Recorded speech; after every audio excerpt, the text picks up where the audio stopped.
रमेश अपने ठेले पर हरे धनिये रखकर ग्राहकों को आवाज लगा रहा था। अरे ताजी ताजी हरे धनिये ले लो। बिट्टू नाम का एक ग्राहक रमेश के पास आकर कहता है, भैया मुझे 10 रुपए का हरा धनिया दे दो। रमेश ने 10 रुपए लेकर हरे धनिये उस ग्राहक को दे दिए। भैया 10 रुपए के इतने कम हरे धनिये? भैया महंगाई बहुत है। अब इतनी भी महंगाई नहीं है। ये क्यों नहीं कहते कि तुम मनमानी कीमत लगाकर ग्राहकों को ठग रहे हो? भैया मेरी बात का विश्वास करो, मुझे थोक में स्वयं ये हरे धनिये बहुत ही महंगे पड़े हैं। इस पूरे गांव में केवल जमींदार ही हरे धनिये की सप्लाई करता है। रमेश की बात सुनकर बिट्टू दूसरे दुकानदार के पास चला गया और दुकानदार को 10 रुपए देते हुए बोला, भैया 10 रुपए के हरे धनिये दे दो। दुकानदार ने बिट्टू को 10 रुपए में धनिये दे दिए।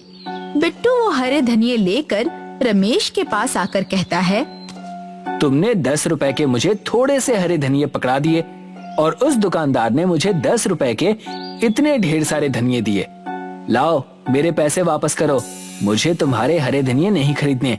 और मैं तो क्या, तुमसे इस गांव में कोई भी हरा धनिया नहीं खरीदेगा। तुमने तो लूट मचा रखी है। बिट्टू क्रोधित होकर वहाँ से चला गया। रमेश शाम को अपने घर पर जाकर अपनी पत्नी स्वाति से बात करने लगता है। मेरी समझ में नहीं आता स्वाति कि दुकानदार सस्ते में ढेर सारी धनिया ग्राहकों को कैसे दे देते हैं। इससे मेरी दुकानदारी पर बहुत बुरा असर पड़ रहा है। आपको पता नहीं कब अकल आएगी। अरे आप ये क्यों नहीं समझते कि वो जमींदार आपको महंगे हरे धनिये बेचता है और उन बड़े दुकानदारों को सस्ते हरे धनिये देता है। लेकिन इससे जमींदार को क्या फायदा होगा? जरा सोचिए, कुछ समय पहले हमारे गांव में हरे धनिये के ना जाने कितने ठेले थे, लेकिन धीरे धीरे करके वो सारे ठेले समाप्त हो गए। अब इस गांव में केवल आप ही ठेले पर हरा धनिया रखकर बेचते हैं। जिस दिन आप भी इस धंधे को बंद कर देंगे, उस दिन दुकानदार मनमानी रेट में ग्राहकों को हरे धनिये बेचेंगे। तुम ठीक कहती हो स्वाति, मुझे इस बारे में जमींदार से बात करनी होगी। अगले दिन रमेश गांव के जमींदार के पास चला गया। रमेश को देखकर जमींदार ने कहा, क्या बात है रमेश, कल ही तो तुम मुझसे हरे धनिये लेकर गए थे, क्या इतनी जल्दी तुमने वो बेच दिए? मैं इसी सिलसिले में आपसे बात करने के लिए आया हूँ। क्या हुआ, सब ठीक तो है? जमींदार साहब, सारे गांव के दुकानदारों को आप ही हरे धनिये बेचते हैं, मगर कुछ दिनों से मैं देख रहा हूँ कि सारे दुकानदार कम रेट में ग्राहकों को हरे धनिये ज्यादा देते हैं। ये तो अच्छी बात है रमेश, तुम भी कम रेट में ग्राहकों को बेचो। जमींदार साहब, दुकानदार ऐसा तभी कर सकते हैं जब आप उन्हें सस्ते में और मुझे महंगे में हरे धनिये दे रहे हो। तुमने बिल्कुल सही कहा रमेश, क्योंकि जितने भी दुकानदार हैं वो सब नगद में मुझसे हरे धनिये खरीदते हैं और बड़े पैमाने पर इसका कारोबार करते हैं, और तुम ठेला लगाकर उन सब की दुकानदारी खराब करते हो। इसीलिए तुम आज से हरे धनिये बेचना बंद कर दो। ये तो बहुत गलत बात है जमींदार साहब। इसका मतलब मेरी पत्नी बिल्कुल सही कह रही थी। आप छोटे दुकानदारों को खत्म करके बड़े दुकानदारों को बढ़ावा दे रहे हैं। तुम्हारी हिम्मत कैसे हुई मुझसे इस तरह से बात करने की? आज से तुम्हें कोई हरा धनिया वनिया नहीं मिलेगा। जाओ, जाकर कोई और धंधा देखना शुरू कर दो। जमींदार ने रमेश को अपमानित करके अपनी हवेली से बाहर निकाल दिया। अगले दिन से रमेश ने ठेला लगाना बंद कर दिया और बड़े दुकानदारों ने अपनी मनमानी शुरू कर दी। कुछ दिन बाद बिट्टू एक दुकानदार के यहाँ पर हरा धनिया लेने के लिए आया। मुझे 10 रुपए के धनिये दे दो। दुकानदार ने ना के बराबर धनिया बिट्टू को पकड़ा दिए। अरे ये क्या, 10 रुपए के इतने कम हरे धनिये? इतने रुपए में सिर्फ इतने ही मिलेंगे। जानते भी हो हरे धनिये के रेट आसमान छू रहे हैं। मैं इतने महंगे हरे धनिये नहीं खरीद सकता। तो फिर अपने भोजन में हरे धनिये खाना बंद कर दो। रमेश इस दृश्य को बहुत गौर से देख रहा था। वो निराश होकर अपने घर पर आकर बैठ गया कि तभी गांव के बलिया नाम के एक बुजुर्ग वहां पर आ गए। अरे बलिया चाचा, आप अचानक यहाँ कैसे? तुम्हारे साथ जमींदार ने बहुत ही गलत किया। जमींदार को ऐसा नहीं करना चाहिए। अब क्या कहूँ चाचा, मैंने सुना है कि किसी जमाने में आप अपने खेतों में बड़ी तादाद में हरे धनिया उगाया करते थे। उस दौर में मैं दुकानदारों को हरा धनिया मुफ्त में दे देता था। लेकिन अब जमाना बदल गया है ना चाचा। जमाना चाहे भले ही बदल गया हो रमेश, लेकिन हरे धनिये का जादुई गांव आज भी है। ये सुनकर रमेश बुरी तरह से चौंक जाता है। मैं आपकी बात का मतलब नहीं समझा चाचा। रमेश, गांव के सभी लोग ये समझते हैं कि मैं अपने खेत में हरे धनिये उगाया करता था, लेकिन ये सच नहीं है। सच तो ये है कि मैं उस दौर में हरे धनिये के गांव से लेकर आता था, जो कि एक जादुई गांव है। उस जादुई हरे धनिये के गांव का द्वार कहाँ खुलता है, ये केवल मैं जानता हूँ। मैं चाहता हूँ कि तुम उस जादुई हरे धनिये के गांव में जाओ और वहाँ से हरे धनिये लेकर सारे गांव में मुफ्त में बांटो। उसके बाद तुम चमत्कार देखना। बलिया चाचा, कहीं आप मजाक तो नहीं कर रहे ना? नहीं रमेश, हमारे गांव से कुछ दूर एक तालाब है जो कि भूत प्रेत के नाम से प्रसिद्ध है। तुम उस तालाब के अंदर कूद जाना। तुम स्वयं जादुई हरे धनिये के गांव में पहुंच जाओगे। और हाँ, इस रहस्य को अपने तक ही सीमित रखना। इतना कहकर बलिया चाचा वहाँ से चले गए। जहाँ तक बलिया चाचा को मैं जानती हूँ, वो कभी झूठ नहीं बोलते। तुम्हें एक बार ऐसा करना चाहिए। मैं चाहती हूँ कि उस जमींदार की दुकानदारी इस गांव में जड़ से ही समाप्त हो जाए। रमेश बलिया चाचा की बताई हुई जगह पर चला गया और उस तालाब को गौर से देखने लगा। रमेश उस तालाब के अंदर कूद गया। उसने स्वयं को एक अजीबोगरीब गांव में पाया। रमेश ने देखा कि उस गांव में सुख सुविधा की हर वस्तु मौजूद थी, मगर वो सब हरे धनिये के ही बने हुए थे। रमेश आश्चर्यचकित रह जाता है। ये तो बड़ा ही अजीबोगरीब गांव है। यहाँ तो हर वस्तु हरे धनिये की बनी हुई है। तभी रमेश के कानों में एक व्यक्ति की आवाज टकराई। तुमने सही कहा, ये जादुई हरे धनिये का गांव है।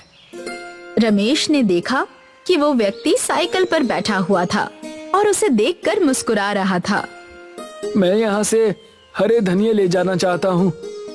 तुम यहाँ से जितने भी हरे धनिये ले जाना चाहते हो ले जाओ। यहाँ से हरे धनिये ले जाने की कीमत नहीं चुकानी पड़ती। रमेश बहुत सारे हरे धनिये लेकर तालाब के किनारे आ पहुँचा और तालाब के अंदर कूद गया। तालाब के अंदर कूदते ही रमेश ने अपने गांव में प्रवेश कर लिया। अरे वाह, जादुई हरे धनिये के गांव से आने और जाने का रास्ता तो बड़ा ही आसान है। अब मैं रोज वहाँ से हरे धनिये लाकर गांव में मुफ्त में बांटूंगा। रमेश उस दिन से गांव में मुफ्त धनिया बांटने लगा। कुछ दिन बाद एक ग्राहक रमेश से आकर कहता है, अरे भैया, तुम्हारे यहाँ के हरे धनिये में कोई दवाई मिली हुई है क्या? नहीं तो क्या हुआ, सब ठीक तो है।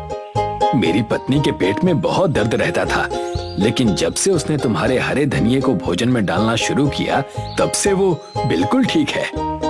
इतना बोलकर वो व्यक्ति रमेश को बहुत सारे पैसे देकर चला गया। कुछ दिन के बाद रमेश के लाए हुए हरे धनिये खाने से रमेश के गांव के बीमार लोग सही होने लगे और रमेश को बतौर इनाम बहुत सारे पैसे देकर जाने लगे। जमींदार गुस्से से आग बबूला हो उठा और अपने आप से कहा, आखिर ये दो कौड़ी का रमेश अपने आप को समझता क्या है? इसकी वजह से मेरा सारा धंधा चौपट हो गया। मैं इसे छोड़ूंगा नहीं, मैं इसे सबक सिखा कर रहूंगा। इतना कहकर जमींदार गुस्से से बाजार में उस जगह पर चला गया जहाँ पर रमेश अपना ठेला लगाता था। रमेश, तुम्हारी वजह से मेरा धंधा चौपट हो गया है। मैं तुम्हें कल तक का समय देता हूँ। इस गांव को छोड़कर चले जाओ, नहीं तो मुझसे बुरा कोई नहीं होगा। रमेश को कुछ भी करने से पहले एक बार सोच लेना जमींदार। क्या कहना चाहते हो तुम? रमेश के लाए हुए हरे धनिये खाने से गांव के तमाम बीमार लोग स्वस्थ हो गए। और रमेश हमसे हरे धनिये के पैसे भी नहीं लेता है। तुम सब पागल हो गए हो। ये मुफ्त में हरे धनिये जरूर देता है, लेकिन गांव के ना जाने कितने मूर्ख लोग इसके हाथ में बहुत सारे पैसे रखकर चले जाते हैं। क्या कभी उसके बारे में सोचा है तुमने? क्योंकि उनके परिवार में बरसों से बीमार लोग रमेश के हरे धनिये खाने से ठीक हो जाते हैं। तुम पागल हो गए हो क्या? कभी तुमने इससे पूछा है कि आखिर रोज रोज इतने ढेर सारे हरे धनिये लाता कहां से है? मुझे विश्वास है कि ये जरूर कहीं से चोरी करके लाता होगा। तभी वहाँ पर बहुत से लोगों की भीड़ एकत्रित हो गई। उस भीड़ में से एक व्यक्ति जमींदार से कहता है, कहीं से भी लाता हो, हमें इस बात से क्या लेना देना। हम सिर्फ इतना जानते हैं कि इसके हरे धनिये खाने से लोग ठीक हो रहे हैं। अब यहाँ से सीधे तरीके से चले जाओ जमींदार, नहीं तो ये भीड़ देख रहे हो ना, ये तुम्हें मारने के लिए ही एकत्रित हुई है। भीड़ देखकर जमींदार बुरी तरह से डर गया और वो चुपचाप वहाँ से चला गया। जमींदार इतना डर गया कि अगले दिन वो गांव छोड़कर ही चला गया। रमेश की पत्नी स्वाति रमेश से कहती है, मैंने आपसे कहा था ना कि बलिया चाचा कभी झूठ नहीं बोलते। तुमने सही कहा था स्वाति। तभी वहाँ पर बलिया चाचा आ गए और रहस्यमयी अंदाज में मुस्कुराते हुए रमेश की ओर देखकर बोले, क्या कहा था मैंने तुमसे?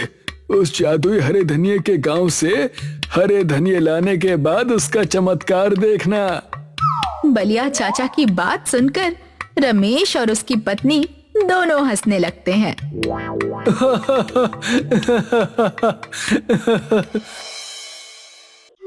नीलिमा के पिता की मौत के बाद उसके घर की सारी जिम्मेदारी उसके कंधों पर आ गई थी और इसलिए उसने एक चाइनीज भेल का ठेला लगाना शुरू कर दिया। नीलिमा खुद रोज चटनियां बनाया करती थी और न्यूडल्स को भी फ्राई किया करती थी।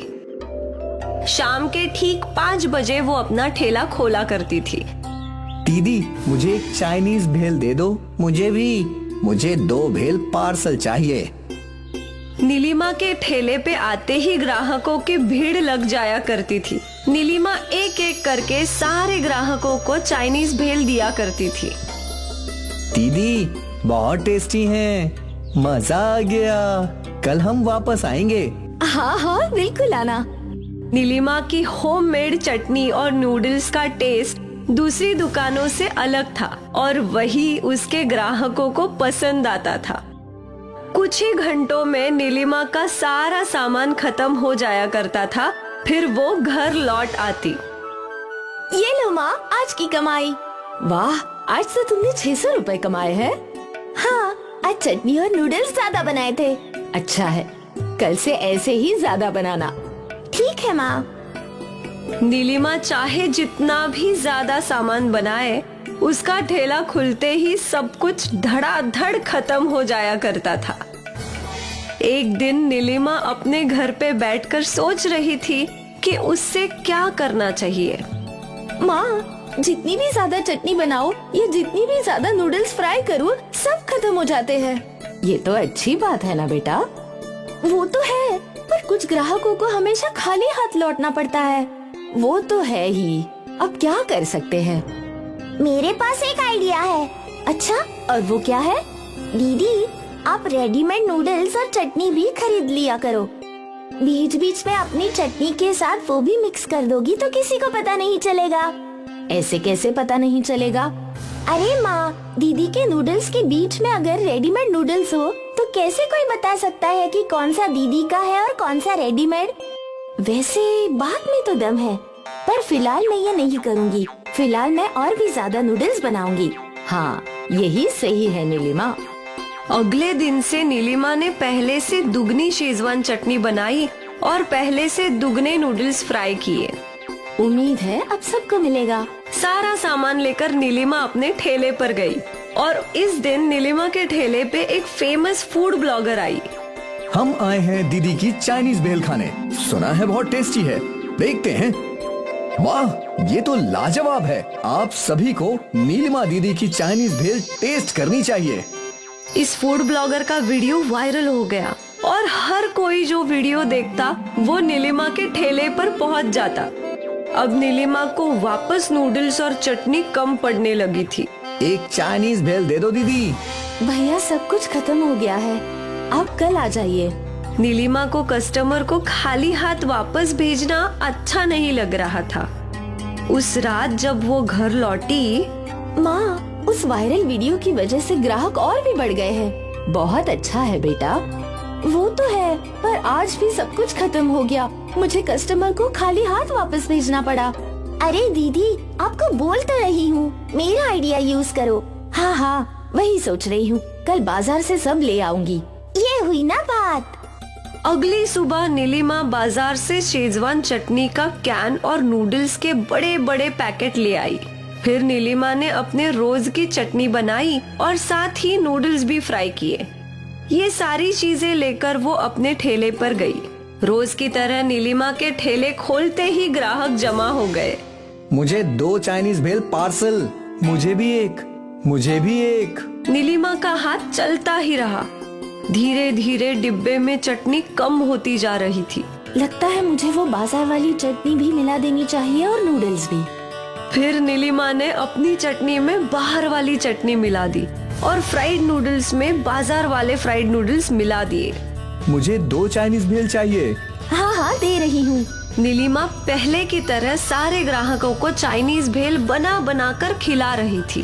दीदी, स्वाद में कुछ अलग है, पहले जैसा नहीं है, पर अच्छा है।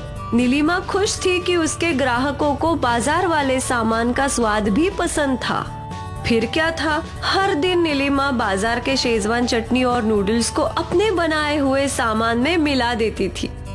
किसी को स्वाद में अंतर समझ नहीं आया क्या? नहीं माँ, उल्टा सब चाव से खा रहे थे। अच्छा है, लगता है छाया का आइडिया काम कर गया।